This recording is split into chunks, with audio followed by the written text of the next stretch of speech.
Hey guys, Brad Halleck with BH Cosplay. I'm going to make a little bit different video today. I'm making a failure video. Yeah, that's right, a failure video.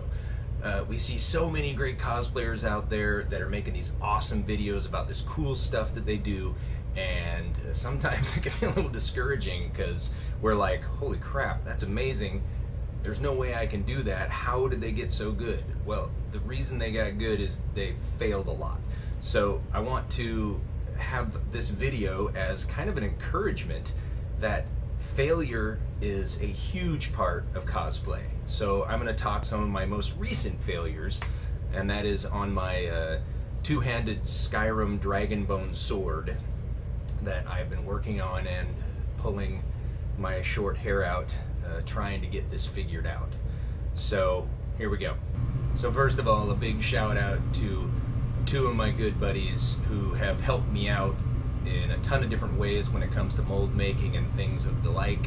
Jacob with Hitbox Workshop, he's been a huge help with regards to mold making and just general cosplay stuff. And also Eric with Cord Geek Creations, he's been awesome helping me out, talking me through some of the sword making issues and molding. So both of those guys have been great. And of course, all my other cosplay friends who have given me support and helped me out, and just, they're too numerous to mention, so all of you, you know who you are. Thank you so much for all your help as well. So, on to failure.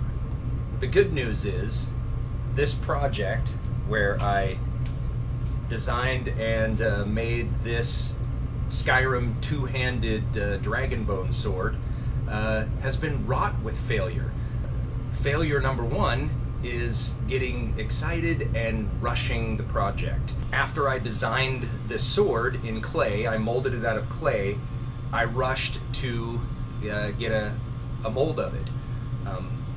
I could have done more cleanup work, I should have done more cleanup work, but I was excited to get it molded. I just added more work for myself by not cleaning it up while it was in clay form before I cast it. Failure number two was during the mold making process. Now, my buddy Jacob, these are one of those texts you don't ever want to get, so I post a picture of my sword. I'm all prepared to pour my my silicone, I've got my registration keys, I've got vents, I'm all set to go. And after I pour my silicone, I get a text from Jacob, "Wait, stop! Have you poured the silicone yet?" You don't want to get that message. Luckily, everything was all right. He just had some suggestions and advice, which was very helpful, that I'll definitely use the next time. But it's, again, had I not rushed it, had I not been so excited to get it done, I could have reached out real quickly to my buddies who know what they're doing and say, "Hey, what do you think of this? This is what I'm doing." Shoot them some pictures, and they would have given me the advice that could have helped me out and made my mold a little bit cleaner and crisper. So the next failure is wanting to transition from the one-part mold to the two-part mold. You cast two pieces, so again, these are two halves glued together. Then I put this back in the original mold, and then I pour in another layer of silicone so that I make myself essentially a two-part mold. So, a couple of failures there that created problems for me. First off, and my buddy Eric at Cord Geek explained this one to me, and thankfully it wasn't too big of a problem. When you put a resin cast piece back in the mold you pulled it from, you're almost inevitably going to get seepage. So you're going to get that silicone that's going to want to slide underneath the original mold and lay down inside the cavity. Thankfully, I got enough mold release down inside that, so once I pulled the original mold, that extra seepage I was able to peel out pretty easily. There was a little bit left in there, but for the most part, I got lucky. So a little tip for that, if you're going to be like me and be a little lazy, instead of doing a junk mold and then remolding the whole thing as one, which is the right way to do it, before you put your piece back inside the mold, spray the inside of that mold with mold release. What that will help with is, if you do get seepage, that new silicone won't stick to the old silicone, and you should just be able to peel it right out. That's a little tip for that failure that can help make that failure less faily. I think that's a word. It is now. Sorry. Need a little coffee.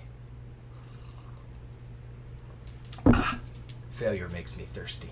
After I poured my second half of my 2-part mold, I didn't get enough of my mold release into those registration keys. So when I pulled my 2-part mold apart, as you can see, the registration keys look like little tumors. They're not awesome. They actually ended up sticking in there, and I had to cut them out. It still fits together, it still works, but had I taken more time and made sure I got a good amount of mold release inside those cavities, I wouldn't have had that problem. Next failure. I pour in my flex foam, I measure it the way it's supposed to be measured, I'm excited that it's going to work out. I wake up this morning, open up the mold, it's crap. Failure. You actually get to watch me demold this failure right now, so that's very exciting. So yeah, it's rigid because it's got that piece of fiberglass in it, but as you can see, it's pretty sad. It's deflated. For reasons unknown to me, the flex foam didn't expand the way it was supposed to. I've done my research, I've looked into why, I have no idea. There doesn't seem to be a logical reason. I made sure that my mixes were correct. I poured it the way I was supposed to. I know that sometimes flex foam can not cooperate with silicone, but because I had the Uracoat in there, that is supposed to eliminate that problem. And I've done it before and it's worked fine. So this is another failure, and it's frustrating because I thought I did everything right and I still end up with this failure. So what can we take from all this? It's easy to get frustrated when this kind of stuff happens. I'm frustrated, and I've been doing this for about 5 years.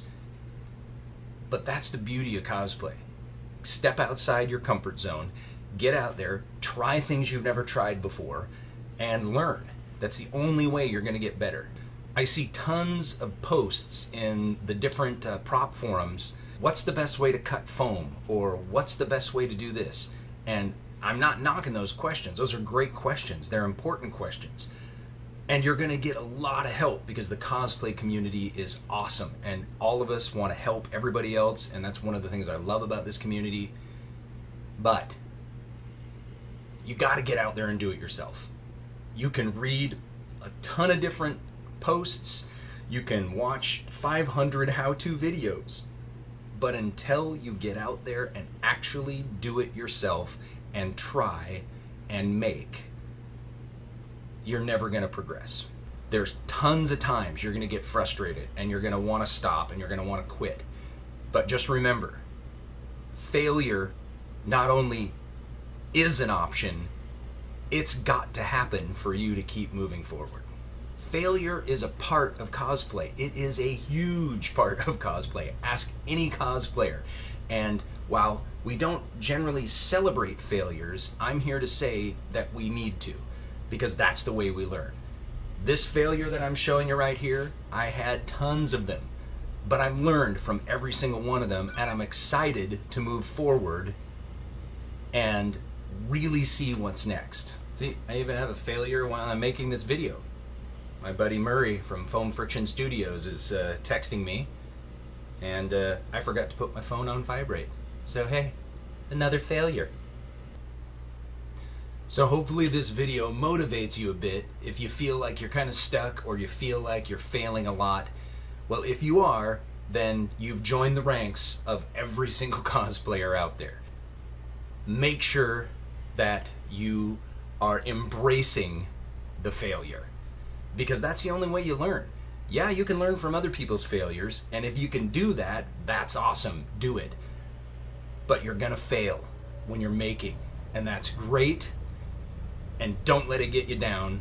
And if you have a failure, post it in the comments so everyone else can see that we all fail and it's awesome.